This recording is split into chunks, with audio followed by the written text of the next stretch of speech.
حضرت شاہ ولی اللہ رحمۃ اللہ علیہ انسانوں کی تربیت کے سلسلے میں 4 چیزوں کا بیان یہاں پر فرما رہے ہیں،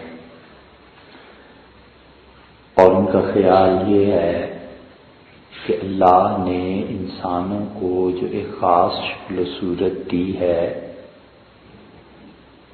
تو خدا کا ارادہ یہ ہے کہ وہ اس کائنات میں باقی سب چیزوں سے زیادہ انسان پر ذمہ داری ڈالے، اور اسی اعتبار سے اللہ کو انسان سے محبت اور تعلق بھی ہے، اور وہ یہ چاہتا ہے کہ اس کائنات میں انسان کی حکمرانی ہو، اور انسان ہی کی خدمت کے لیے ساری کائنات لگی رہے، لپٹی رہے، اور انسان صرف ایک ذات کی اطاعت کرے، یعنی اللہ کی۔ اور بڑا عقلی مسئلہ ہے یہ کہ آدمی اس کائنات کی جس چیز پر بھی غور کرے تو وہ انسان ہی کے لیے ہے۔ سورج، چاند، ستارے، دن، رات، مادہ، سائنسی ترقیات، ہر چیز انسان کی خدمت میں، کہ انسان کسی طرح امن، اطمینان اور سکون سے رہے، اور خود انسان کے ذمے کیا ہے؟ وہ اللہ کی بندگی اور اطاعت۔ شاہ صاحب رحمۃ اللہ علیہ فرماتے ہیں کہ دیکھو 4 چیزیں ایسی ہیں جن سے انسان کے متعلق پتہ چلتا ہے کہ وہ اس کائنات میں کیا کرنے والا ہے، یا یہ کہ جب انسان کا مزاج اللہ نے ایسا بنا دیا تو وہ علوم جن کے ذریعے انسان صحیح معنی میں انسان بنتا ہے، ان میں سے سب سے پہلی چیز ان کے نزدیک نظریہ ہے، اور فرماتے ہیں کہ بعلوم یتخلص الیہا اذکاہم ثم یقلدہ الآخرون۔ انسان کے لیے ایک چیز تو یہ ضروری ہے کہ ایسے علوم کے ذریعے جن کی طرف انسانوں میں کوئی بھی شخص متوجہ ہوتا ہے تو دوسرے اس کی پیروی کریں۔ اس پہ شاہ صاحب رحمۃ اللہ علیہ آگے چل کے بہت تفصیل سے بات کرتے ہیں کہ وہ کون سے علوم ہیں جو انسان کے لیے ضروری ہیں، اور یہاں انہوں نے اجمالاً اتنا بتا دیا کہ انسان کے لیے سب سے بڑا علم عقیدہ ہے، کہ عقیدے کی بنیاد پر انسان چلتا ہے، کوئی نہ کوئی نظریہ ہے، اور اس نظریے کی بنیاد پہ انسان ترقی کرتا ہے۔ اگر آپ غور کریں 17ویں اور 18ویں صدی کی انگلش سوسائٹی پہ، اور اب تک بھی دنیا میں جو اقوام دن بدن ترقی کر رہی ہیں، امریکنز ہیں، آسٹریلین ہیں، یہ انگلینڈ والے ہیں، ان سب کے ہاں جو مفکرین پیدا ہوتے ہیں وہ ایک سے ایک نظریہ دیتے ہیں۔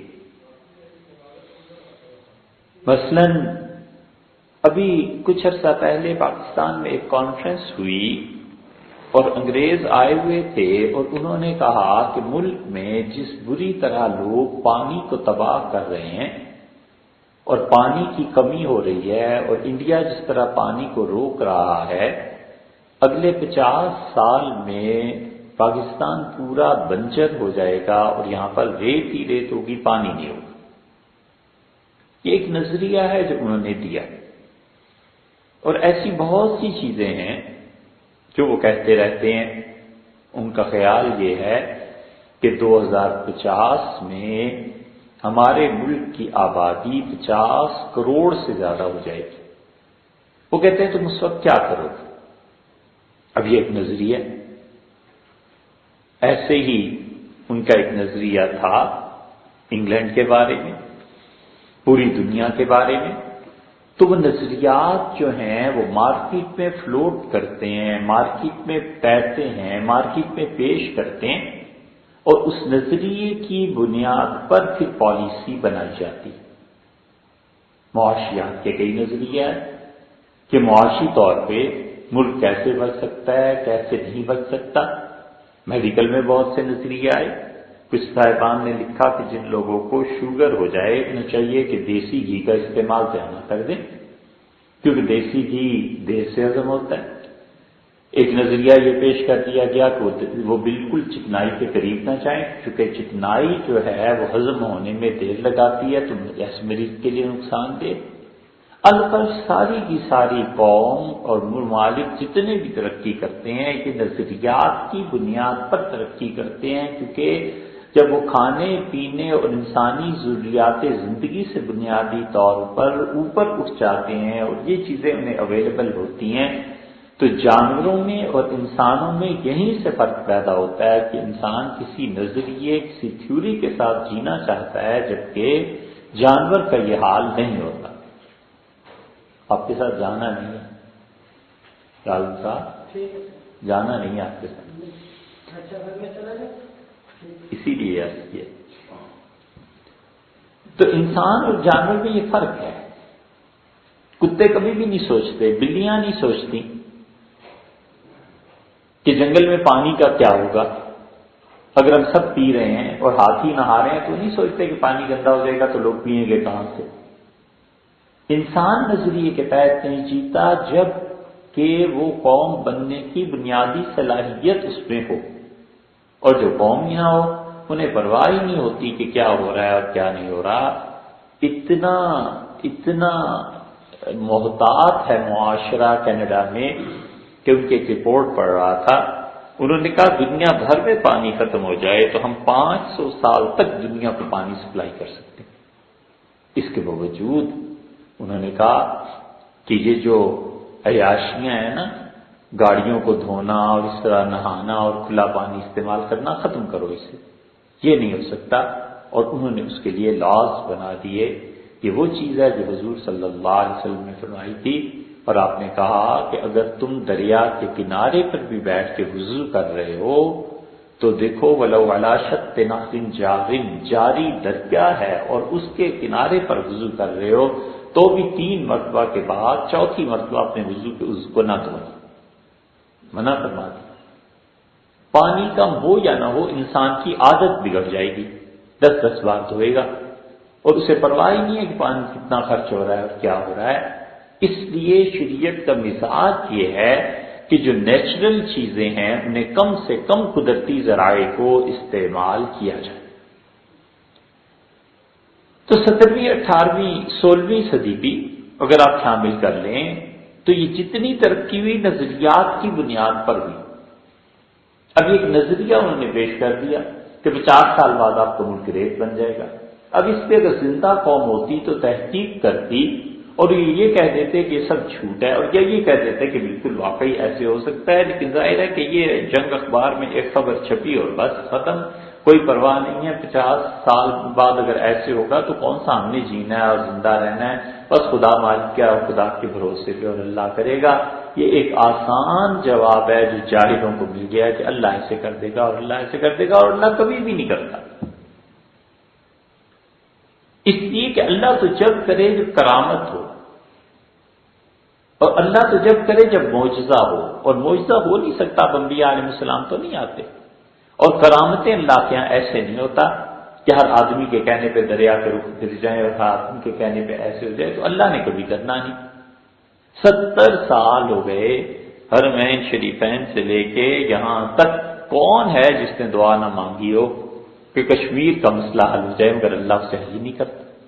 وہ کیوں حل کرے؟ اس لیے کہ وہ جو فطرت کے اس نے قوانین بنا دیے ہیں، انسان ان سے ٹکراتا ہے اور پھر چاہتا ہے کہ نتائج میرے حق میں نکلیں، یہ نہیں ہوا کرتا۔ اب اس کی ایک مثال دیکھیں، بہت متعدد مثالیں، یہ کمیونزم اس کی بہت بڑی مثال ہے کہ ایک آدمی نے ایک نظریہ پیش کیا اور اس نے کہا کہ دولت اور سرمایہ اس طرح استعمال کیا جائے تو دنیا سنور سکتی ہے، اور دولت جس طرح سے سرمایہ دار لوگ استعمال کر رہے ہیں اور سود کا نظام ہے، اس کو ختم کر دینا چاہیے۔ نتیجہ یہ کہ اس نظریے کی عملی شکل روس کی صورت میں سامنے آئی اور وہ نظریہ نہیں چل سکا، نیچر کے خلاف تھا۔ اب ہم اس پہ بحث کر سکتے ہیں، لیکن یہ کہ اس قوم نے ایک نظریہ پیش کیا اور پیش کرنے کے بعد اسے عملاً نافذ کر کے بتایا کہ یہ نظریہ کامیاب ہونا چاہیے، یہ الگ بات ہے کہ نہیں۔ ایک اور مثال آپ اس کی دیکھ لیں، خاندانی منصوبہ بندی۔ انہوں نے کہا اگر انگلینڈ کی آبادی اسی طرح بڑھتی رہی تو فلاں سن میں اتنی زیادہ آبادی ہو جائے گی اور انسان سب بھوکے مر جائیں گے اور انسانوں کے لیے غذا کی جنگ شروع ہو جائے گی، غذا نہیں ہوگی۔ لیکن اسے نہیں پتا تھا اور اس گورے کو پتہ بھی نہیں چل سکتا تھا کہ اللہ نے آئندہ صدیوں میں خوراک کے متعلق یہ طے فرما دیا ہے کہ اللہ تعالیٰ پٹرول کو دنیا میں بھیجے گا، بجلی کو دنیا میں بھیجے گا، اور خوراک اور غذائی قلت کو خدا آبادی کے تناسب کے ساتھ برقرار رکھے۔ اس نے نظریہ یہ دیا کہ انسان بڑھتے ہیں 1 2 4 8 16 32 64 اس حساب سے، اور چیزیں اگتی ہیں 1 2 3 4 5 6 اس طرح کر کے۔ تو جب 64 انسان ہوں گے اور چیزیں جہاں پر 6 اور 7 ہوں گی تو پھر یہ تقسیم کیسے ہوگی؟ انسان تو بھوکے مر جائیں گے۔ اس نے اس نظریے کو دیا اور اس نے کہا انسانی آبادیوں کو کم کرو اور بچے ہونے ہی نہیں چاہیے زیادہ۔ یہ نظریہ اس نے دیا اور لوگوں نے اسے مان لیا۔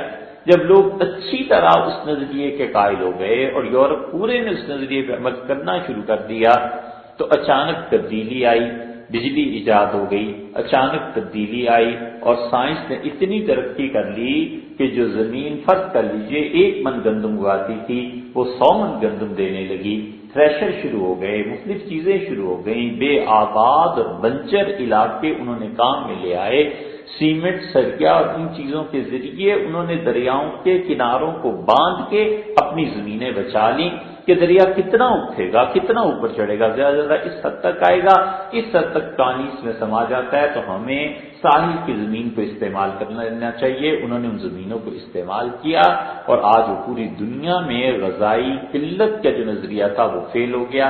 اللہ کی بھی ایک اپنی پالیسی ہے، تو قومیں جب ترقی کرتی ہیں تو ان نظریات کی بنیاد پہ، ٹھیک اسی طرح جب اسلام کا آغاز ہوا ہے تو اس وقت لوگوں کے پاس نظریہ تھا، کیونکہ معاشی طور پر اتنی ترقی ہو چکی تھی کہ کھانا پینا، مکان، رہائش، شادی، ان ساری چیزوں سے مسلمان فارغ ہو گئے تھے اور ان کو نظریہ دینا تھا دنیا کو کہ دنیا میں کس نظریے کے تحت اپنی زندگی بسر کرنی ہے۔ یہ نئے نئے آئیڈیاز تھے جو مسلمان فلاسفہ نے دیے، نئی سے نئی چیزیں سامنے آئیں اور ان میں سے پھر کچھ لوگ تھے جو صحیح راہ سے ہٹے، انہوں نے گمراہ کن نظریات بھی دیے۔ معتزلہ تھے، ان کا کوئی نظریہ بہت زیادہ خراب تھا بعض چیزوں میں، اسی طرح شیعہ تھے، ان کے نظریات بعض چیزوں میں بڑے خراب تھے۔ یہ نظریات کی بنیاد پر قوم چلتی ہے، حتیٰ کہ لا الہ الا اللہ بھی بنیادی طور پر ایک عقیدہ اور نظریہ ہے کہ اس کائنات میں اصل حقیقت اللہ ہے اور اللہ کے علاوہ اس کائنات میں کوئی بھی چیز ایسی نہیں ہے جو تصرفات کر سکے اور نفع اور نقصان پہ قدرت رکھتا ہو۔ یہ ایک نظریہ ہے جو انبیاء علیہ السلام نے پیش کیا۔ اسی لیے قرآن کریم میں آیا ہے کہ شیطان کو جہنم میں اس کے پیچھے چلنے والے کہیں گے اور کہیں گے کہ تم ہو اصل بدبخت اور تمہارے پیچھے چلنے سے ہم آج جہنم میں پہنچ گئے۔ وہ کہے گا مجھے مت ملامت کرو، وَلُومُوا أَنفُسَكُمْ، اپنے آپ کو برا کہو۔ میری اور انبیاء علیہ السلام کی ہستیوں میں جو فرق ہے وہ یہ ہے کہ إِلَّا أَن دَعَوْتُكُمْ، میں نے ایک نظریہ پیش کیا، ایک چیز کی تمہیں دعوت دی اور انبیاء علیہ السلام بھی دعوت دیتے تھے، فسٹ جب تم لی، تم نے میری دعوت کو قبول کر لیا اور ان کی دعوت کو رد کر دیا، تو اس لیے مجھے کیوں برا کہتے اپنے آپ کو برا کہو؟ یہ تو چوائس تمہاری تھی، انتخاب تمہارا تھا، تم نے کسی چیز کو لینا نہیں۔ حضرت شاہ صاحب رحمۃ اللہ علیہ پہلی بات یہ کہتے ہیں کہ انسانوں کے لیے ایک نظریہ ہونا چاہیے جس کے تحت وہ زندگی بسر کریں. اور آپ اس سلسلے میں بالکل ہماری آخری دور کی کاوشیں دیکھیں تو امریکہ میں جو کتاب لکھی گئی اینڈ آف ہسٹری، وہ حقیقت میں یہی ہے. کیوں کہتے ہیں دنیا میں جتنی تہذیبیں تھیں ختم ہو گئی. بدھسٹ تھے، ان کی تہذیب ختم ہو گئی. ہندو مت تھا، وہ آہستہ آہستہ ختم ہوتا جا رہا ہے. اسلام تھا اور اسلام کو زوال دنیا میں آ چکا. روس کی تہذیب آخر پہ رہ گئی تھی اور روس کو ہم نے تباہ کر دیا. اب لے دے کے ایک امریکن تہذیب زندہ ہے، جہاں پیپسی ہے وہاں اس کے ساتھ موسیقی بھی ہے، جہاں یہ دو چیزیں ہیں وہاں اس کے ساتھ جینز بھی ہیں، جہاں تینوں چیزیں مل گئی ہیں اس کے ساتھ موٹر سائیکل بھی ہے. یہ ہماری ایک تہذیب کا دھارا ہے اور آئندہ سے دنیا میں یہی تہذیب رہے گی اور اسی تہذیب کو پھیلانے کی کوشش کرنی چاہیے. اور وہ مذہب اور تہذیب جس میں عورت کو وراثت میں گہرا حصہ ملتا ہو اور گواہی اس کی آدھی سمجھی جاتی ہو، اس تہذیب کو ہمیں مٹا دینا ہے اور ہماری تہذیب غالب رہے گی. یہ ہے وہ چیز جو شاہ صاحب رحمۃ اللہ فرماتے ہیں کہ جو قومیں یا افراد زندہ رہتے ہیں وہ زندگی نظریات سے بنتی ہے. وحدت الوجود بھی ایک نظریہ ہے، وحدت الشہود بھی ایک نظریہ ہے، اس کے اپنے اپنے دلائل جن حضرات نے لکھے ہیں سو لکھے ہیں. تو اس طرح یہ تھیوریز جب قوم ترقی پہ جا رہی ہوتی ہے تو نئے سے نیا دماغ پیدا ہوتا ہے، اتحاد کی راہ کھلتی ہے اور اس کے بعد لوگ سوچتے ہیں کہ ایک چیز کرنی ہے یا نہیں کرنی. اس کے بعد یہ جو آگے تیسری بات آ رہی ہے شاہ صاحب رحمۃ اللہ کی، وہاں پہنچ کے آپ کو اندازہ ہوگا اگر آج وقت ہوا بات کرنے کا کہ کس طرح نئے سے نئے نظریات آتے ہیں اور اجتہاد کی راہیں کھلتی. تصویر حرام ہے؟ نہیں حرام. 125 سال ہو گیا فیصلہ نہیں مسلمان کر سکے. 1870 میں 1880 میں مصر کے علماء جو تھے وہ تصویر کو جائز قرار دے چکے. لہذا اس زمانے کے ان کے اخبارات دیکھیں تو مسلمان علماء کی تصویریں چھپتی تھیں. انہوں نے ایک مرتبہ جامعہ الازہر والوں نے بیٹھ کے بحث مباحثہ کر کے یہ طے کر دیا کہ تمباکو کا پینا جائز ہے. انہوں نے کہا کوئی نہیں پیتا سگریٹ نہ پیے لیکن تم اسے حرام مت کہو. اور مصری علماء سارے کے سارے وہ کوئی عاد نہیں سمجھتے تھے حقہ پینے میں، سگریٹ پینے میں. اور حقہ پینا تو مسلمانوں کے یہاں بھی رہا، اب بھی ہے دیہات میں. آج سے 50 60 70 سال پہلے تو بہت رواج تھا، عورتیں حقہ پیا کرتی تھیں، اب بھی حقہ پیتی ہیں، مرد بھی پیتے ہیں، یہ سب چیزیں ہوتی. ایک نظریہ ہے. اب تصویر بدلی، ہاتھ سے کھینچتے تھے، اس پہ حرمت کا فتویٰ لگا. مصر کے علماء نے کہا ہاتھ تو نہیں ہے یہ کیمرہ ہے. اب کیمرے کی تصویر علماء نے کہا ناجائز ہے. اب دور ایسا آ گیا کہ نہ وہ کیمرہ بیچ میں رہا نہ ہاتھ رہا، وہ ڈاٹس کے ذریعے تصویر بنتی ہے. اب کچھ علماء نے کہا کہ یہ ڈاٹس کے ذریعے، نقطوں کے ذریعے بنتی ہے، اس میں تو کوئی چیز ہی نہیں ہے. نقطے مل کر ایک تصویر کا روپ اختیار کر لیتے ہیں، لہذا جائز تصویریں جائز.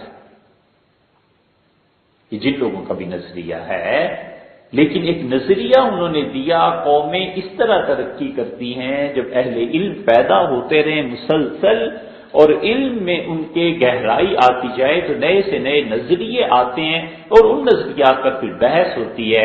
علماء کہتے ہیں یہ نظریہ صحیح ہے یہ غلط ہے، اس حد تک تو ٹھیک ہے. لیکن جب وہ یہ فتوے لگانے لگتے ہیں کہ یہ شخص اس نظریے کی وجہ سے گمراہ ہو گیا اور یہ گمراہ ہو گیا اور یہ گمراہ ہو گیا، تو نتیجہ یہ کہ فکر کی ترقی رک جاتی ہے.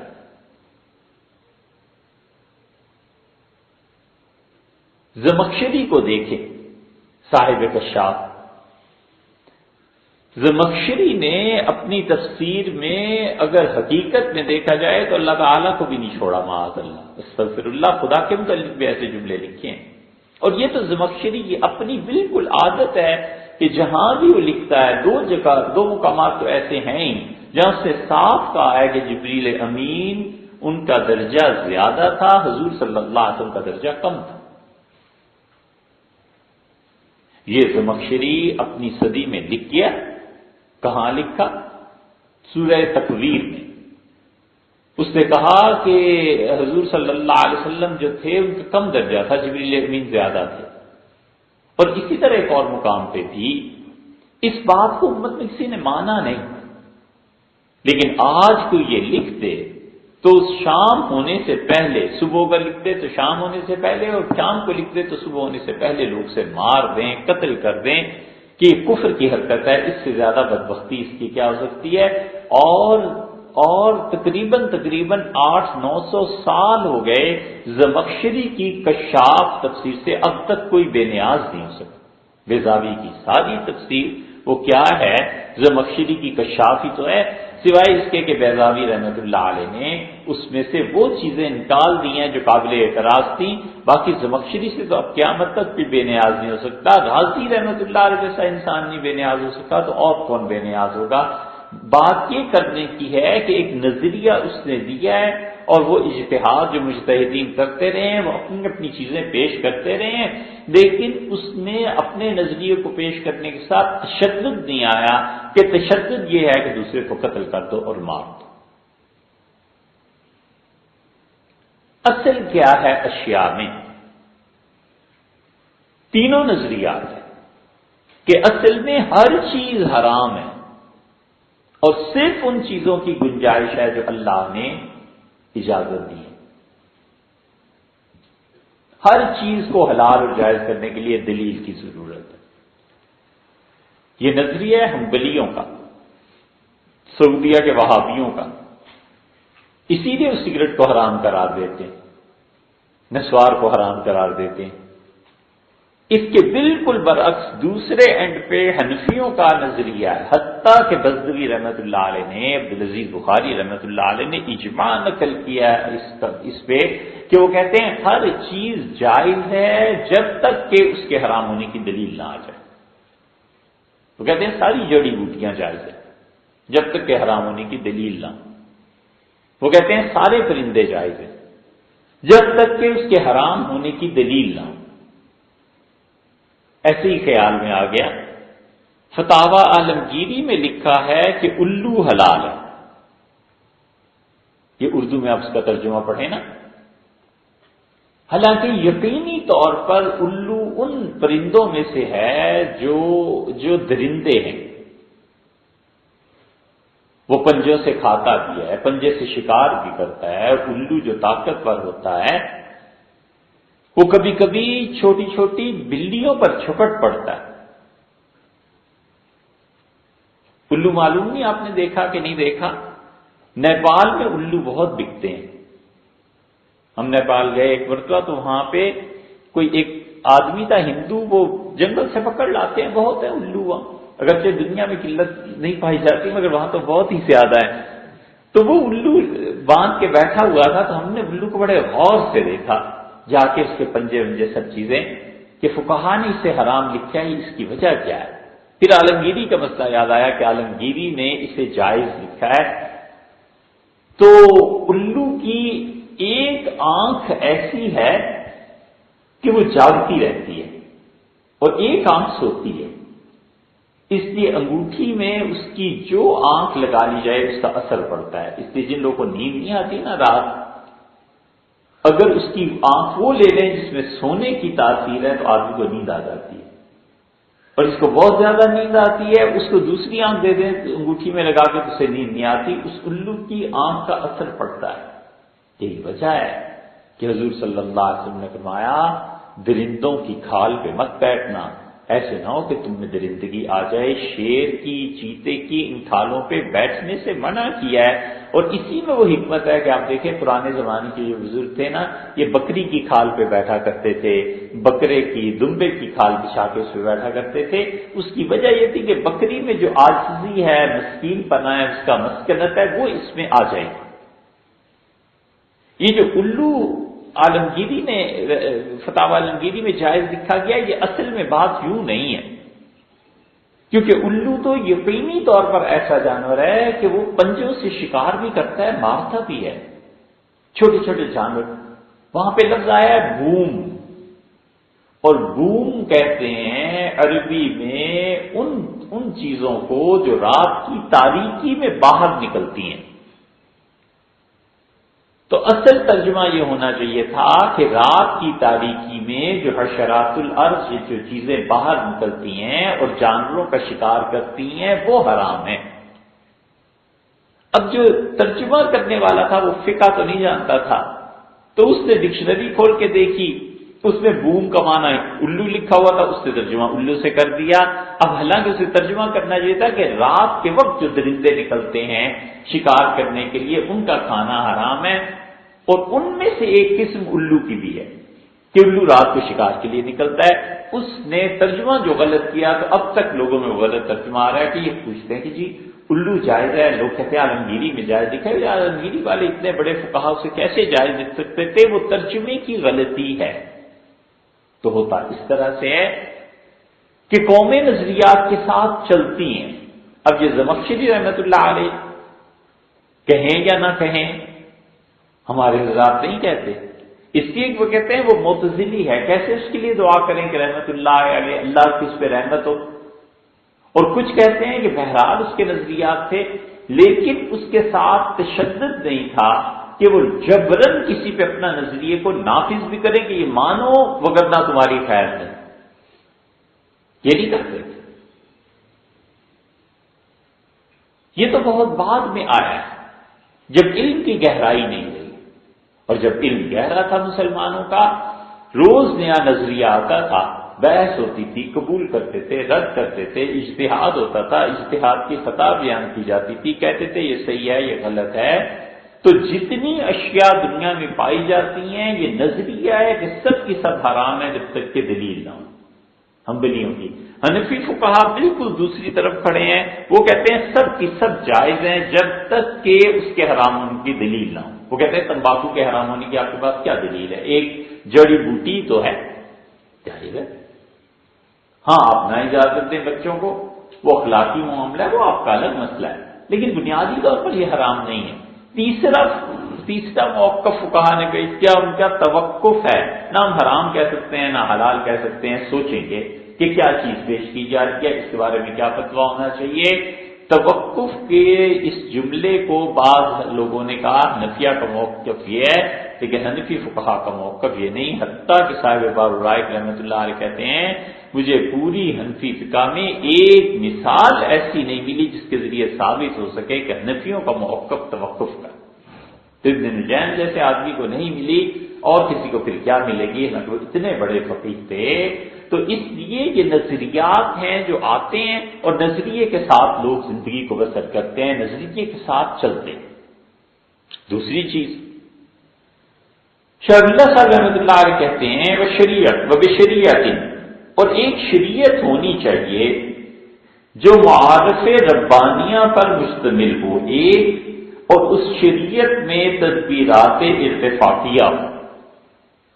کہتے ہیں دوسری بات یہ ہے کہ اس نظریے سے ہٹ کے اس نظریے میں بھی ایک خاص چیز ہے کہ انسان کو ایسی چیزیں ملنی چاہیے اس دنیا میں بسنے کے لیے کہ اللہ کی معرفت حاصل ہو سکے۔ خدا کی معرفت کے متعلق بالکل تھوڑا سا ہی آگے چل کے حضرت شاہ صاحب رحمۃ اللہ علیہ نے اللہ تعالیٰ کی توحید اور صفات پہ بحث کی ہے، وہاں آ جائے گی بات، اور اس کے ساتھ ساتھ یہ جو تدبیرات نافعہ انہوں نے کہا ہے اس پہ بحث گزر چکی۔ شاہ صاحب رحمۃ اللہ علیہ ارتفاق کا لفظ استعمال کرتے ہیں، بار بار آتا ہے ان کی اس حجت اللہ البالغہ میں کہ ارتفاقات کا آسان ترجمہ ہے کہ بینیفیشری اسکیم، وہ اسکیمز لوگوں نے چلانا جس کے ذریعے لوگوں کو نفع پہنچے اور لوگوں کو فائدہ پہنچے۔ فائدہ کس چیز سے پہنچتا ہے؟ وہ ان چیزوں سے جو حکومت اقدامات کرتی ہے اور کبھی کبھی مباح پر پابندی لگا دیتی ہے۔ یہ ایک مثال ہے، مباح پہ پابندی کوئی آسان کام نہیں ہے۔ اصلاً شریعت نے ہر آدمی کو اختیار دیا ہے کہ وہ اپنی چیز کی جو قیمت لگائے اس کا اختیار ہے۔ گندم مارکیٹ میں آئی، ایک کسان کہتا ہے کہ میں اسے 1000 روپے من میں بیچتا ہوں، دوسرا کہتا ہے 500 روپے من میں بیچتا ہوں۔ اصلاً شریعت کہتی ہے ٹھیک ہے، اسی لیے حضور صلی اللہ علیہ وسلم پوچھا گیا کہ کیا ریٹ مقرر کر دیے جائیں، تو آپ نے فرمایا اللہ کے اختیار میں ہے یہ ترازو، خدا چاہتا ہے تو اسے ایک طرف جھکا دیتا ہے، خدا چاہتا ہے دوسری طرف جھکا دیتا ہے، اس لیے مارکیٹ کو فری چھوڑ دو، وہ خود بیلنسڈ ہو جائے گی۔ یہ ایک نظریہ ہے۔ حضور صلی اللہ علیہ وسلم نے اس وقت کہا جب مارکیٹ کو بیلنس رکھنے نہ رکھنے کی کوئی بحث ہی نہیں تھی، لوگ جانتے ہی نہیں تھے یہ چیز ہے یا نہیں، آپ نے کہا مارکیٹ کو فری چھوڑ دو، بازار کو کھلا رہنے دو، آپ نے کہا لوگ خود اس کو کر لیں۔ دوسری طرف حکومت ہے، اور حکومت اگر یہ سمجھے کہ مارکیٹ میں ایک آدمی 1000 روپے من بیچ رہا ہے، دوسرا 500 روپے من بیچ رہا ہے، تو پورے ملک کی معیشت تباہ ہو جائے گی، یہ کیا ہوگا؟ اور وہ اس مباح کام پہ پابندی لگانا چاہے، بڑا سوچ سمجھ کے یہ نظریہ بتانا پڑتا ہے۔ اور یہ ہوا سیدنا عمر رضی اللہ عنہ کے زمانے میں، وہ کوئی بازار سے گزر رہے تھے، انہوں نے کسی سے پوچھا یہ کھجوریں کس طرح بیچ رہے ہو، یا کوئی اور چیز تھی، اس نے کہا حضرت اس طرح۔ فرمایا مارکیٹ میں تو یہ ریٹ نہیں ہے، اس نے کہا حضرت مسلمانوں کے ساتھ نفع کے لیے، مسلمانوں کی بھلائی کے لیے۔ مارکیٹ میں مثلاً کوئی چیز آم بک رہے ہیں اور ریٹ ہے 100 روپے، اس کا اپنا باغ ہے، اس نے باغ میں سے آم توڑے، اس کے دل میں آیا کہ کیا اتنے آم میں نے کرنے ہیں، اس نے باغ کے باہر رکھ دیے، مارکیٹ میں لے گیا اور کہنے لگا مجھ سے 50 روپے لے لو، مسلمان ہو کھاؤ یار، کوئی مسئلہ نہیں، میرے لیے اللہ نے اور بہت کچھ رکھا ہے۔ یہ صورتحال پیش آئی، سیدنا عمر رضی اللہ عنہ اس کی پٹائی کی اور فرمایا مارکیٹ کا ریٹ خراب کرتے ہو، یا تو اس ریٹ پہ رکھو چیز کو جو سب بیچ رہے ہیں، اور یا پھر گھر چلے جاؤ، اٹھاؤ اس کو۔ اس کی مباح چیز پہ پابندی لگا دی، بڑی دانش مندی چاہیے اس کے لیے، وگرنہ مباح پہ پابندی لگانا ہر ایک کا اختیار نہیں ہوتا۔ اسی لیے تغلق کے زمانے میں جب یہ بحث ہوئی کہ گورنمنٹ ریٹس مقرر کر سکتی ہے یا نہیں، تو بہت سے فقہا اس طرف کے ان کا نہیں ہو سکتا، اور بعد کے فقہا نے کہا بالکل ہو سکتا ہے، گورنمنٹ کسی چیز کے ریٹ متعین کر دے تو اس کے بعد اس ریٹ سے زیادہ مارکیٹ میں چیز کو بیچنا حرام ہے۔ ان کا حکومت کے جو حکومت نے جو جائز مقرر کر دیا اس کی پابندی کرنی چاہیے۔ یہ ہے تدبیرات نافع، کہ تدبیر ہے اور نفع بخش ہے، اور اسی میں وہ بات آ سکتی ہے جو اب فقہا کو کرنی چاہیے، مفتیان کرام کو کرنی چاہیے، اور بڑے بڑے دماغ جو ہیں وہ بیٹھیں اور اس مسئلے کو سوچیں کہ شرعاً کوئی آدمی کتنی زمین رکھ سکتا ہے، کیونکہ زمین کی بنیاد پر جو پیسہ آتا ہے وہ معاشرے میں اتنا فرق پیدا کر رہا ہے کہ پچھلے 70 سال سے اس ملک میں جاگیردار اور سرمایہ دار وہ دولت کی منصفانہ تقسیم ہونے نہیں دیتے، حتیٰ کہ ہماری حکومتیں اتنی اپاہج ہو گئیں اس نظام کی وجہ سے کہ صرف یہ بات آئی ہے کہ زرعی ٹیکس لگایا جائے گا، پوری اسمبلی کے سرمایہ دار اور جاگیردار اٹھ کھڑے ہوئے، انہوں نے کہا ہم مانیں گے ہی نہیں، مر جائیں گے مگر ٹیکس نہیں لگنے دیں گے، اس لیے کہ انہیں پتا ہے کہ جو زمینیں انہوں نے ٹھیکے پہ دے رکھی ہیں، جو زمینوں سے ان کی آمدن ہے، وہ اس آمدن پہ ٹیکس بھی ادا نہیں کرتے، اور وہ لاکھوں نہیں کروڑوں روپے ہیں، اور وہ ان کے اولادیں اور اولاد در اولاد اور آگے اولاد، یہ سب کی سب عیاشیاں اسی پہ تو چل رہی ہیں، یہ ملک کا نظام اسی پہ تو چل رہا ہے، اسی پہ لوگ خریدے جاتے ہیں، اور انہی زمینوں کو اور پیسے کو دیکھ کر وزارتیں تقسیم کی جاتی ہیں۔ یہ ساری فساد کی جڑ جو ہے نا وہ صرف ایک بات ہے، اور وہ یہ ہے کہ ویلتھ ڈسٹریبیوشن کا نظام وہ ان ایکول ہے۔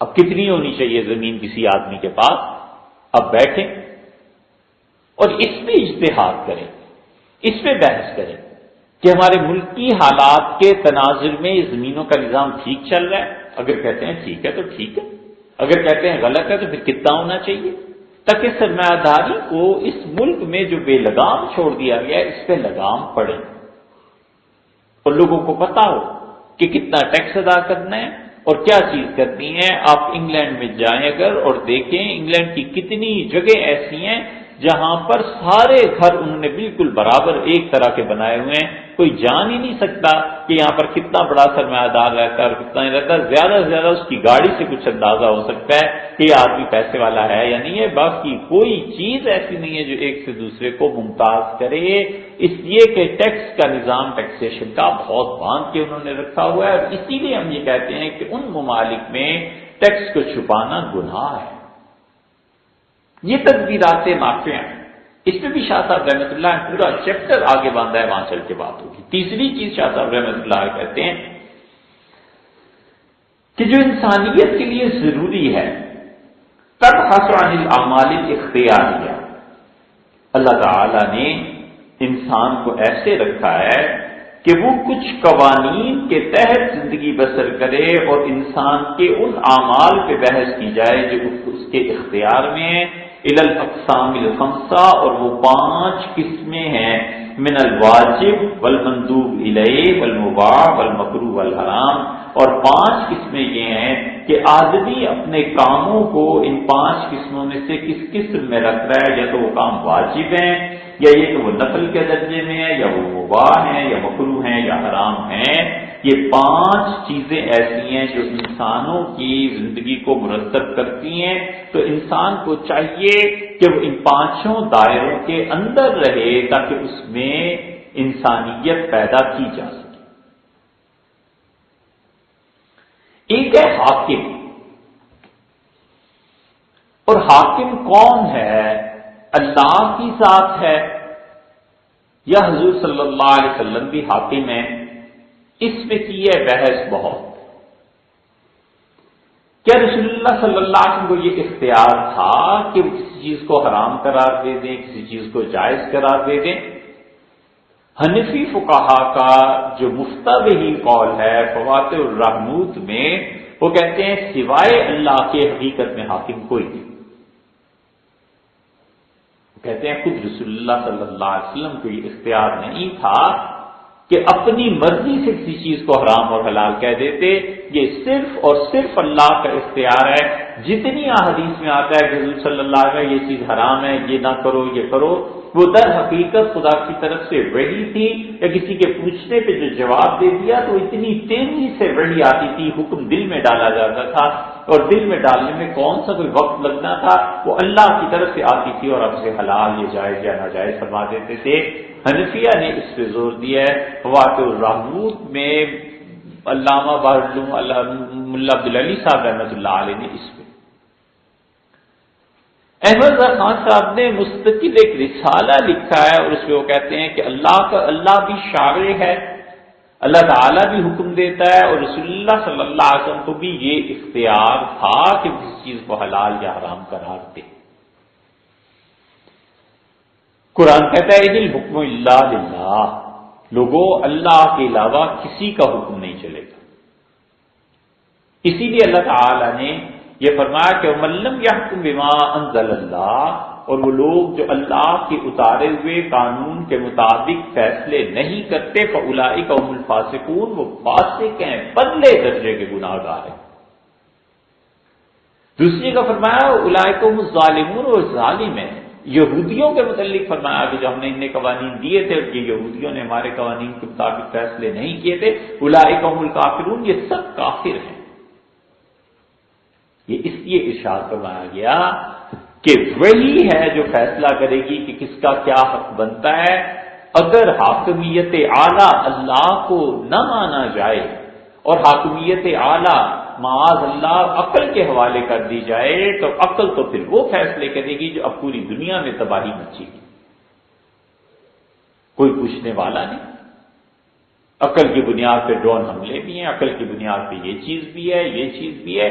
کوئی تو پوچھنے والا ہو کہ کر کیا رہے ہو؟ مائٹ از رائٹ، طاقت ہے، جو مرضی کریں۔ بش نے بھی کیا اچھا بیان دیا تھا اپنے زمانے میں، اس نے کہا اقوام متحدہ پوری مل کے بھی اگر ہمیں کہہ دینا ہم افغانستان پہ حملہ نہیں کریں یا عراق پہ، ہم اپنی ایک نئی اقوام متحدہ بنا لیں گے، اس سے منظوری لے لیں گے۔ یہ عقل کی فرما روائی ہے کہ اصل حاکم وہ ہے۔ شریعت کہتی ہے اصل حاکم اللہ ہے، اور اس کی وحی ہے، اس کا حکم ہے۔ اسی وجہ سے حضور صلی اللہ علیہ وسلم نے فرمایا کہ اللہ کی ایک حد جاری ہو جائے کہیں پہ، اتنی برکتیں آتی ہیں، اتنی رحمتیں خدا کی نازل ہوتی ہیں کہ پورا شہر مل کے 40 دن اللہ کی ایسی عبادت کرے کہ جس سے صغیرہ گناہ بھی نہ ہو، تو فرمایا اتنی برکتیں خدا نہیں بھیجتا جتنی ایک حد کے نافذ ہونے پہ بھیج دیتا ہے۔ قتل ہے، کا بدلہ قتل ہے۔ اب دنیا میں نئی عقل لوگوں کو آئی ہے، اور یہ عقل کے ایسے نظام ہیں، آپ اس کے محور اور مرکز پر غور کریں کہ ان تمام عقل مندوں کی جتنی بھی ہمدردیاں ہیں یہ ظالم کے ساتھ ہوتی ہیں، مظلوم کے ساتھ ہیں۔ اس ظالم کو بچاؤ، تو جس سے تو قتل کر دیا ہے، اب 2 قتل کرنے کا کیا فائدہ، آپ چھوڑ دیں اسے۔ ایک گئی جس کو قتل کیا ہے، اس کے بیوی بچے ہیں، اس کے ورثاء ہیں، جب یہ قتل ہوگا ان کے سامنے تو انسانی فطرت میں انتقام ہے، ان کو تسکین ملے گی، سکون ملے گا کہ وہی ہوا ہے اس کے ساتھ جو ہمارے بھائی اور ہمارے والد کے ساتھ اس نے کیا تھا۔ نتیجہ یہ کہ انتقام کا سلسلہ رک جائے گا، اور جب وہ دیکھے گا کہ یہ میرے باپ کو قتل کرنے کے باوجود دندناتا پھر رہا ہے، جسے کوئی پوچھنے والا نہیں ہے، ضمانت اس کی ہو رہی ہے، جو چاہے یہ کرتا ہے، تو یہ جو انتقام کی اس کی کیفیت ہے یہ بڑھے گی، اور معاشرے میں انریسٹ پیدا ہوگا، معاشرہ تباہ ہوگا۔ اس لیے خدا بار بار زور دیتا ہے کہ حاکم اللہ، حاکمیت اللہ کی ہے۔ دوسری چیز ہے محکوم فی، فقہا اسے اس سے تعبیر کرتے ہیں، اور محکوم فی کا مطلب یہ ہے کہ وہ حکم جو اس پہ لاگو ہو، فرض ہے، واجب ہے، مستحب ہے، کیا ہے؟ مثلاً نماز کی پہلی رکعت میں فاتحہ سے پہلے اعوذ باللہ اور بسم اللہ کا پڑھنا اس سنت مؤکدہ ہے۔ دوسری، تیسری، چوتھی رکعت جب بھی کھڑا ہوگا سورہ فاتحہ سے پہلے بسم اللہ کا پڑھنا یہ سنت مؤکدہ ہے، پڑھنی چاہیے۔ اب یہ سنت مؤکدہ، یہ حکم جو ہے نا، یہ محکوم فی، اسے فقہا اپنی اصطلاح میں کہتے ہیں کہ حکم لگایا کیا گیا، وضو فرض ہے، اور وہ فاتحہ سے پہلے بسم اللہ سنت مؤکدہ ہے، اور 2 سجدوں کے درمیان دعا کا مانگنا عربی میں یہ مستحب ہے، ہر ایک کا اپنا اپنا حکم ہے، یہ آگے آ جائے گی اس کی تشریح۔ تیسری چیز ہے کہ محکوم علیہ، یعنی وہ آدمی جس پر حکم لگایا جا رہا ہے، مرد ہے، عورت ہے، بچہ ہے، بوڑھا ہے، معذور ہے، صحت مند ہے، پاگل ہے، عقل مند ہے، مختلف حیثیتیں انسانوں کی ہیں نا، یہ محکوم فی ہے جس پہ کہ محکوم علیہ ہے، محکوم علیہ جس پہ کہ حکم لگایا جا رہا ہے۔ اور چوتھی چیز وہ حکم ہے کہ اس پہ حکم لگایا گیا کہ یہ کام کرے، اور حکم جو ہے وہ ایک عاقل اور بالغ آدمی سے مطالبہ کرنا، یہ ہے حکم، اس سے مطالبہ کرنا کہ یہ کام نہ کرو، عاقل اور بالغ، عقل شرط ہے، تو نتیجہ اس کے نکلا کہ دیوانہ پاگل اس سے نکل گیا، دیوانے پہ کوئی حکم نہیں لگتا، بالغ ہونا شرط ہے تو نابالغ بچے بہت سے احکامات میں آتے ہی نہیں ہیں، آدمی مرد یا عورت کا ہونا شرط ہے تو جانور نکل گئے کہ جانور کی جتنی بھی عقل ہو بالغ ہو جائے اس پہ کوئی بھی حکم نہیں لگتا، تو اس سے مطالبہ کرنا کہ یہ کام کرو یا نہ کرو یہ ہے شریعت۔ یہ اس کی محصول میں امام رازی رحمۃ اللہ علیہ نے اس کی تشریح کی ہے، اور وہ کہتے ہیں کہ اختیاری کام جو ہیں اس کو کرنا ہے، اور یہ اللہ کی طرف سے ہے، خدا اس کا پابند کرتا ہے،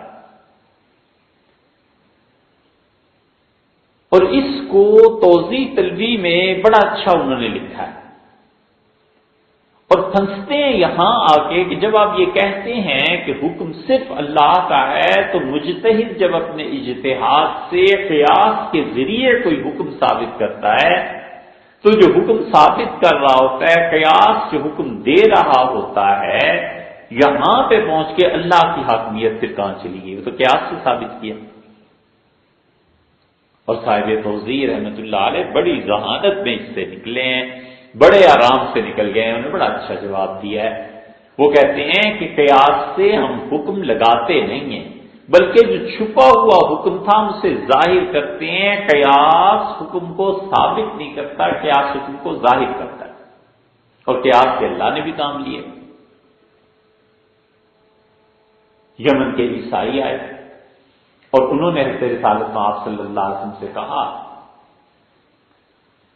کہ آپ جو ہمیں کہتے ہیں کہ عیسیٰ علیہ السلام جو تھے وہ ماں سے پیدا ہوئے اور اللہ اور ان کا ہم اللہ کو ان کا باپ سمجھتے ہیں. اگر عیسیٰ علیہ السلام کے والد معاذ اللہ استغفر اللہ کا خدا نہیں ہے پھر کون ہے؟ اللہ نے فرمایا کہ اگر عیسیٰ علیہ السلام کی خدائی اسی سے ثابت ہونی ہے کہ اس کا باپ نہیں ہے نا، تو پھر آدم تو دوہرا خدا ہونا چاہیے کہ اس کی تو ماں بھی نہیں تھی. ان مثل عیسیٰ عند اللہ کمثل آدم، اللہ نے کہا حضرت عیسیٰ علیہ السلام کی مثال اللہ کے نزدیک ایسے ہی ہے جیسے آدم کی. تو اللہ نے عیسیٰ علیہ السلام کو آدم علیہ السلام پہ قیاس کر کے حکم جو چھپا ہوا تھا اس کو ظاہر کر دیا. تو قیاس وہ کہتے ہیں جب فقہا کرتے ہیں تو کتاب و سنت کو دیکھ کر، ایک مسئلے کو دیکھ کر اسی پہ نظیر اس کو بنا کر، مثال بنا کر کہتے ہیں. تو کہتے ہیں وہ حکم دے نہیں رہے ہوتے بلکہ حکم اس میں چھپا ہوا تھا، اس کو وہ ظاہر کر رہے ہوتے ہیں. تو اس لیے حکم مطالبہ اللہ کی طرف سے اگر مطالبہ ہو قطعی طور پر، لازمی طور پر، تو وہ چیز بن جاتی ہے فرض. اقیم الصلاۃ، نماز قائم کرو، فرض ہو گئی. اور مطالبہ ہو اللہ کی طرف سے اور لازم نہ ہو تو وہ مستحب ہے. قرآن بھرا پڑا ہے احکامات سے اور قرآن کے سارے احکام برابر نہیں ہیں. اللہ کہتا ہے کہ روزہ رکھو، من شاہد منکم الشہر فلیصمہ، تم میں سے جو بھی رمضان کا مہینہ پائے اسے چاہیے کہ روزہ رکھے. یہ فرض ہو گیا نا. اور اللہ ہی کہتا ہے کہ جب تم آپس میں ایک دوسرے کے ساتھ جو معاملہ کرو قرض کا تو اسے لکھ لیا کرو. اب یہ قرض کا لکھنا فرض تھوڑا ہی ہے خدائی کا حکم، وہی جبریل وہی قرآن ہے، لیکن وہاں پر مطالبہ روزے کا فرض ہے اور یہاں پر مطالبہ مستحب ہے، بہتر ہے. تو مطالبہ ہونا چاہیے خدا کی جانب سے، اور خدا جب مطالبہ کرتا ہے اور وہ مطالبہ قطعی اور حتمی ہوتا ہے اس میں طلب میں، تو پھر وہ فرض بن جاتا ہے. اور مطالبہ ہے لیکن خدا اسے لازم نہیں کرتا تو وہ مستحب ہو جاتا ہے. اسی طرح کسی فعل کے ترک پہ اللہ کہتا ہے کہ اس کام کو نہ کرو اور لازمی قرار دیتا ہے کہ نہ کرو تو یہ فعل حرام ہے، بالکل منع فرما دیا ایسے نہ کرو. اور اللہ اس کام کو کہتا ہے، مثلا اللہ تعالیٰ نے فرمایا فَآتُوا صَدَقَاتُهُنَّ، اور عورتوں کو ان کا حق مہر دو. لازم ہے، فرض ہو گیا نا. اور اللہ تعالیٰ ہی فرماتے ہیں کہ جب انتقال ہو جائے شوہر کا تو اس عورت کو 1 سال تک اس کے گھر سے نہ نکالو. عدت 4 مہینے 10 دن ہے، عدت 3 مہینے ہے. عدت یہ ہے کہ اس کے یہاں بچے کی پیدائش ہو جائے، ساری عدتیں ہی ہیں. اس کے وجود خدا کہتا ہے 1 سال تک سے گھر میں رہنے دو. یہ کوئی خدا نے جو مطالبہ عورت کے لیے کیا ہے یہ فرض نہیں ہے، ضروری نہیں ہے، سفارش کے درجے میں ہے کہ دیکھو تمہیں چاہیے کہ اس خاتون کو 1 سال کے لیے رہنے دو. تو اگر کوئی عدت پوری ہوتے ہی وہ کہتے ہیں جناب آپ اس گھر کو چھوڑ دیں، عدت پوری ہوتے ہی عورت دوسری شادی کر لیتی ہے، چلی جاتی ہے، کوئی اس پہ گناہ نہیں. اس لیے کہ مطالبہ فرض نہیں تھا. مطالبہ فرض ہوتا، ضروری ہوتا، اللہ نے کہا یہ کام تو فرض ہو جاتا. اللہ نے کسی چیز سے روک دیا، ضروری ہے رکنا، وہ حرام ہو گیا. اللہ تعالیٰ نے فرمایا اچھا بہتر ہے کر لو، ہے اللہ نے کہا کرو لیکن بہتر ہے، مستحب ہو گیا. اللہ نے کہا نہ کرو اور اللہ تعالیٰ نے اسے لازم قرار نہیں دیا. یہ وہ چیز ہے جس کو فقہا کہتے ہیں کہ یہ مکروہ ہو جاتا ہے. اس لیے حرام جو کام ہے فقہا نے 10 قسمیں اس کی لکھی ہیں، اس سے بھی زیادہ. یہ جو لوگ قانون کی پیچیدگیوں کو نہیں جانتے انہیں اس پہ غور کرنا چاہیے کہ اسلام نے پورا ایک قانون دیا ہے اور وہ کہتے ہیں کہ خدا مثلاً یہ کہتا ہے کبھی کبھی بالکل حرام کا صیغہ استعمال کرتا ہے، کہتا ہے حرمت علیکم، حرام کیا ہے اللہ نے تم پر. چیز حرام ہو گئی، مطالبہ ہے خدا کی طرف سے اور ضروری ہے. شاہ صاحب رحمۃ اللہ علیہ فرماتے ہیں سب سے پہلی چیز واجب ہے. اب فرض اور واجب میں کیا فرق ہے؟ فرض اور واجب میں فرق عملاً کچھ نہیں، اسی لیے حنفیوں کے علاوہ کوئی واجب مانتا ہی نہیں. شافعی، حنبلی، مالکی یہ سب سے فرض مانتے ہیں، فرض مانتے ہیں یا سنت مانتے ہیں بس. وہ کہتے ہیں واجب کوئی چیز نہیں. حنفی فقہا نے اس کو کیٹیگرائز کیا. حنفی فقہا کہتے ہیں دعویٰ اور دلیل دونوں اللہ کی طرف سے قطعی ہوں، یا دعویٰ اللہ کی طرف سے اور اس کے دلائل ایسی حدیث متواتر سے ہوں کہ اس حدیث کو رد نہ کیا جا سکے، تو یہ وہ چیز ہے جو فرض ہے. مثلا موضوع پہ مسح کرنا، یہ موضوع کا مسح ہے کیا؟ قرآن تو کہتا ہے پاؤں کو دھو لو. اب چمڑے کے موزے پہن کے مسح کرنا، خدا کا جو حکم ہے دھونے کا، اس میں ریلیکسیشن دینا ہے، اور اللہ کے حکم میں ریلیکسیشن ایسی آسانی سے دی نہیں جا سکتی. امام ابو حنیفہ رحمۃ اللہ نے فرمایا 80 صحابہ رضی اللہ عنہ کی حدیث مجھے ملی اور گواہی ملی کہ حضور صلی اللہ علیہ وسلم نے موضوع پہ مسح کیا تھا، تب جا کر میں نے فتویٰ دیا کہ موضوع پہ مسح جائز. شیعہ اسے جائز نہیں کہتے. شیعہ کہتے ہیں اللہ نے حکم دیا ہے دھونے کا، تو تم کہاں سے مسح کر رہے ہو؟ ہم کہتے ہیں صحابہ رضی اللہ عنہ، وہ کہتے ہیں ہم مانتے. اس لیے ان کے ہاں مسح کا موضوع پہ کوئی تصور ہی نہیں ہے، اور حنفی فقہا کے ہاں ہے. اور جب حدیث متواتر نہ ہو، خبر واحد ہو، خبر عزیز ہو، اور قطعی حکم اللہ کا ہے، لیکن اس کے مقابلے میں دلیل اس کی احادیث سے مل رہی ہے، تو وہاں پر حنفی فقہا کہتے ہیں کہ یہ چیز واجب ہے. اور فرض کا منکر کافر ہو جاتا ہے، واجب کا منکر کافر نہیں ہوتا، گمراہ ہوتا ہے، کافر نہیں ہوتا. یہ فرض اور واجب میں فرق صرف احناف نے کیا اور کسی نے نہیں کیا. حرام چیز میں اللہ کبھی صاف کہہ دیتا ہے کہ حرمت علیکم، حرام ہے یہ چیز، بس ختم. قرآن میں کئی چیزوں پہ آئے حرمت علیکم المیتہ، اور اللہ نے حرام کیا ہے تمہارے لیے مردار کا گوشت کھانا، والدم اور خون کا پینا، ولحم الخنزیر اور سور کا گوشت. یہ ساری چیزیں اللہ نے کہا حرام ہے قطعاً. ایک جگہ حرمت علیکم امہاتکم، حرام کیا اللہ نے تم پر کہ تم اپنی ماں سے نکاح کرو، بیٹی سے، اس سے، اس سے، اس سے. خدا نے سارے رشتے گنوا کے کہا حرام ہے یہ تم پہ. خدا اللہ تعالیٰ کبھی ایسے کہتے ہیں. کبھی حرام چیز کو اس طرح بھی کہا جاتا ہے کہ اللہ تعالیٰ کو کہتے ہیں لا یحل لکم، یہ چیز تمہارے لیے جائز ہی نہیں ہے. فائدہ اس کا بھی وہی ہے کہ وہ حرام ہے. اللہ فرماتے ہیں تمہارے لیے یہ چیز جائز نہیں ہے کہ تم حق مہر دے کے پھر سے جبرن چھین لو. حق مہر ادا کرو.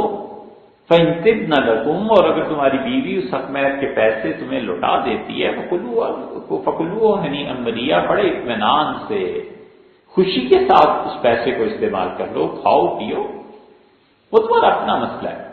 لیکن اللہ نے جائز ہی نہیں قرار دیا کہ تم حق مہر کے پیسے جبرن اس سے واپس لے لو. تو اس لیے قرآن کبھی کبھی تو اسے اس طرح تعبیر کرتا ہے کہ لا یحل لکم، یہ جائز نہیں. وہ چیزیں جن پہ حد جاری ہوتی ہے وہ حرام ہوتی ہیں. قرآن اس کے لیے کوئی لفظ استعمال نہیں کرتا. کیا کہتا ہے اللہ تعالیٰ کہ وہ چور اور چورنی فقطعوا ایدیہما، ان دونوں کے ہاتھ کاٹتا ہے. شرعی حد جہاں آتی ہے یہ کام حرام ہے. وَلَا تَقْتُلُوا النَّفْسَ الَّتِي حَرَّمَ اللَّهُ إِلَّا بِالْحَقِّ، خبردار کہ تم نے کسی کا خون کیا اور کسی کو مارا جب تک کہ اس خون کی اجازت خود اللہ نے دی. اس طرح بھی آتا ہے حرام چیز. جن افعال پر قرآن نے کفارہ مرتب کیا ہے وہ بھی حرام ہے. کفارہ کس میں مرتب کیا اللہ نے؟ جان بوجھ کے روزے کو توڑ دینا، کوئی عذر نہیں ہے، کچھ نہیں ہے، میں پیاس لگی ہے، قابل برداشت ہے، اس کے باوجود پانی پی لیا اور روزہ توڑ دیا. بھوک لگ رہی ہے تو برداشت کرو تھوڑی دیر کے لیے. مرنے کی صورت ہو جائے بھوک اور پیاس سے، اس میں تو گنجائش ہے. شوگر ہو گئی اس کے لیے گنجائش ہے، اس کے لیے ہٹا کٹا، اس لیے کیا مسئلہ ہے اس میں. اب وہ جو روزہ توڑتا ہے اس پہ شریعت نے کفارہ مقرر کیا. جب کفارہ جن چیزوں پہ شریعت مقرر کرتی ہے اس کا مطلب ہے کہ یہ فعال، یہ کام حرام ہے. بیوی کے متعلق یہ کہنا کہ تم میری ماں کی طرح ہو، اللہ نے کہا یہ حرام ہے. اللہ تعالیٰ نے فرمایا جو ایسے کہے گا اسے چاہیے کہ وہ 60 مسکینوں کو کھانا کھلائے. فتحریر رقبۃ، یا پھر ایک غلام آزاد کرے، 60 مسکینہ 60 مسکینوں کو کھانا کھلائے، یا پھر وہ روزے رکھے۔ قسم ہے، قسم کھا لی کہ خدا کی قسم ہے میں یہ کام نہیں کروں گا، اور پھر کرتا ہے، قسم کو توڑتا ہے۔ خدا نے کفارہ مقرر کیا، اللہ نے کہا کہ 3 روزے رکھنے ہیں مسلسل، یا پھر 10 مسکینوں کو کھانا کھلانا ہے۔ یہ جتنی چیزوں میں اللہ تعالیٰ کی طرف سے کفارہ مقرر کیا گیا ہے یہ بھی حرام۔ جن چیزوں پہ خدا نے کہا ہے آخرت میں عذاب دیں گے، یہ حرام چیزیں اللہ نے فرمایا ہے بہت چیزوں پہ یہ کرو گے آخرت میں عذاب ہوگا۔ اللہ تعالیٰ نے فرمایا الذین فتنوا المؤمنین والمؤمنات، اور وہ لوگ جو ایمان والے مردوں یا عورتوں کو تنگ کرتے ہیں، ثم لم یتوبوا، اور پھر توبہ بھی نہیں کرتے، ان سے معافی بھی نہیں مانگتے، فلہم عذاب جہنم، ان کے لیے جہنم کی سزا۔ خواہ لوگوں کو تنگ کرنا، ہمسایوں کو تنگ کرنا، کسی اور کو تنگ کرنا، اس سے کوئی قصور نہیں کیا ہے، ایسی جا کے اس آدمی کو ذلیل رسوا کرنا، معاذ اللہ۔ اللہ نے کہا جب تک توبہ نہیں کرے گا اس وقت تک ہم اسے جہنم، وَلَهُ عَذَابٌ الْحَرِيقٌ، ان کے لیے جہنم آگ کی سزا ہے۔ ہاں مگر اس سے توبہ کر لی، اور توبہ وہ بھی پھر پڑوسی سے معافی مانگے گا تو تب بات ہوگی نا، کیونکہ حقوق العباد اس سے ضائع کر دیے۔ تو اس لیے جہاں پر اخروی سزا کی خدا نے دھمکی دی ہے وہ بھی، اور جہاں خدا ایمان کی نفی کر دیتا ہے، یہ حدیث میں مسلسل ایمان کی نفی آئی ہے کہ یہ ایسا آدمی، حضور صلی اللہ علیہ وسلم نے فرمایا کہ کوئی مومن ہو ہی نہیں سکتا، وہ آدمی مومن ہی نہیں ہے جو خود پیٹ بھر کے کھائے اور اس کا پڑوسی بھوکا رہے، تو واجب ہو گیا نا۔ فرمایا مومن، حضور صلی اللہ علیہ وسلم سے پوچھا گیا بزدل ہو سکتا ہے؟ فرمایا ہاں ہو سکتا ہے۔ کہ اللہ کے رسول مومن خدا کی نافرمانی گناہ، فرمایا ہو سکتا ہے۔ اس کا اللہ کے رسول مومن جھوٹا، فرمایا جھوٹا نہیں ہوتا، مومن جھوٹ نہیں بولتا۔ حضرت رسالت پناہ صلی اللہ علیہ وسلم کی اس ارشاد گرامی پہ غور کیا جائے تو اس زمانے میں کتنے % مومن بچ جائیں گے باقی؟ ہاں مومن جھوٹ نہیں بولتا، مومن جھوٹا نہیں ہوتا، اور صبح سے شام تک زندگی کے جتنے معاملات خاص طور پہ مارکیٹس میں جو چلتے ہیں وہ سوائے جھوٹ کے اور کیا چیز ہوتی ہے؟ اس لیے جہاں ایمان کی نفی قرار دی گئی اس کو کہا، جس کام کو اللہ نے کہا یہ گناہ ہے، رجس ناپاکی ہے، اسم گناہ ہے، فسق، اللہ نے کہا یہ میری حد کو توڑنا ہے، یہ سب کے سب کام حرام کے درجے میں آتے ہیں۔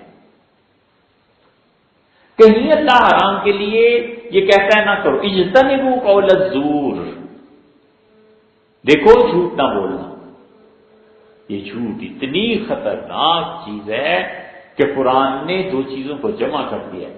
اللہ نے کہا وَاجْتَنِبُوا رِجْسًا مِنَ الْأَوْثَانِ، اور بتوں کی عبادت گندگی ہے اسے چھوڑو، وَاجْتَنِبُوا قَوْلَ الزُّورِ، اور جھوٹی بات کو بھی چھوڑ دو، کیونکہ وہ بھی جھوٹی کر رہا ہے نا۔ رزق اللہ دے رہا ہے، نفع اور نقصان اللہ کے قبضے میں ہے، مالک نے پیدا کیا اور عبادت اس بت کی کر رہا ہے، تو سب سے بڑا جھوٹ تو وہ بول رہا ہے، اور عملی جھوٹ ہے۔ اس لیے اللہ نے جھوٹ اور شرک کو برابر ایسے، اسی لیے حضور صلی اللہ علیہ وسلم اسی آیت کی تشریح کے طور پہ فرماتے ہیں، صحابہ رضی اللہ عنہ کہتے ہیں آپ آئے اور آپ نے تمہیں پتہ ہے آج رات اتنا سخت حکم نازل ہوا ہے۔ ہم نے کہا اللہ کے رسول کیا؟ آپ نے فرمایا آج رات اللہ نے مجھ سے کہا کہ عُدِلَتِ الشَّهَادَةُ الزُّورِ بِالشِّرْكِ، جو آدمی ہماری امت میں جھوٹی گواہی عدالت میں دے گا وہ مشرک، شرک کیا اس نے۔ یہ ایک نظام عدالت کا کہیں ٹھیک ہو جائے، گواہی ٹھیک پڑنے لگے تو ملک کے بہت سے مسائل حل ہو جائیں۔ گواہی کے لیے آتا ہی کوئی نہیں، اس سے کہ اسے پتا ہے آج میں نے گواہی دی تو کل میرے لیے مصیبت بن جائے گی۔ اور فرمایا آج رات اللہ نے شرک کو اور جھوٹی گواہی دونوں کو برابر کا گناہ قرار دے دیا، یعنی شرک جتنا گناہ ہے اتنا بڑا یہ بھی گناہ ہے۔ اس لیے اور پھر اسی طرح اللہ تعالیٰ جس چیز سے منع کر دیتے ہیں کہ یہ نہیں کرنا، یہ ساری حرام کی قسمیں ہیں۔ أَلَمْ تَرَ إِلَى الَّذِينَ نَهُوا عَنِ النَّجْوَىٰ، آپ نے ان پہ غور نہیں کیا جنہیں ہم نے منع کر دیا تھا کہ آپ کے خلاف بیٹھ کے سرگوشی نہیں کریں گے. ما یکون من نجوا من ثلاثۃ الا هو رابعهم. اور لوگوں تم 3 آدمی بیٹھ کے جب مشورہ کرتے ہو نا چوتھا اللہ ہوتا ہے, اور 5 آدمی بیٹھتے ہو تو چھٹا اللہ ہوتا ہے. ولا ادنی من ذلک, اور اس 3 سے بھی کم ہو جاؤ یا اس زیادہ سے زیادہ کوئی تعداد تم متعین کر لو, الا هو معکم, مگر اللہ پھر بھی ایک ہے جو تمہارے ساتھ. 5 ہیں تو چھٹا اللہ ہے, 6 ہے تو ساتواں اللہ ہے, 1000 ہے تو 1001 پہ اللہ ہے. اسی اللہ نے کہا جو چوری چھپے سرگوشیاں کرتے ہیں, مشورے کرتے ہیں, سب غلط کرتے ہیں. اسی لیے حضور صلی اللہ علیہ وسلم نے فرمایا کہ خبردار قتل کے مشورے میں شریک نہ ہونا, اور جو قتل کے مشورے میں شریک ہوگا وہ ایسے ہی ہے جیسے اس نے قتل کر دیا. اسی لیے اللہ کہتا ہے الا من امر بصدقۃ او معروف, ہاں تم لوگ مل بیٹھو آپس میں مشورہ کیا کرو ان کاموں کے متعلق جو نیکی کے کام, یا ان کاموں کے متعلق جو تم نے صدقہ کرنا ہے. گھر والے بیٹھ کے 10,000 روپے کہاں بھیجیں, کہاں صدقہ کریں. کوئی کہتا ہے 10,000 میں سے 2,000 تو اپنے خاندان کے لیے رکھ لو, 8 کر دو. دوسرا کہتا ہے 8 نہیں 4 کر دو. تیسرا کہتا ہے 12,000 کر دو. یہ سب آپس کی باتیں ہیں نا. اللہ ان چیزوں کو کہتا ہے, اس لیے حرام جو کام ہے شریعت یہ کہتی ہے کہ ساری چیزیں حرام ہیں. شاہ صاحب رحمۃ اللہ علیہ فرماتے ہیں کہ واجب ہے چیزیں یا حرام ہیں, مکروہ ہیں, مباح ہیں اور مندوب ہیں. یہ 5 قسمیں ہیں کہ انسان کے اعمال ہیں, انسان کی یہ لمٹس ہیں, ان میں رہ کے اپنے آپ کو پابند کرے گا تب جا کر انسانیت آئے گی. یہ تیسری چیز ہے, اور چوتھی چیز آگے انشاءاللہ اس تیسری سے پھر بات کریں.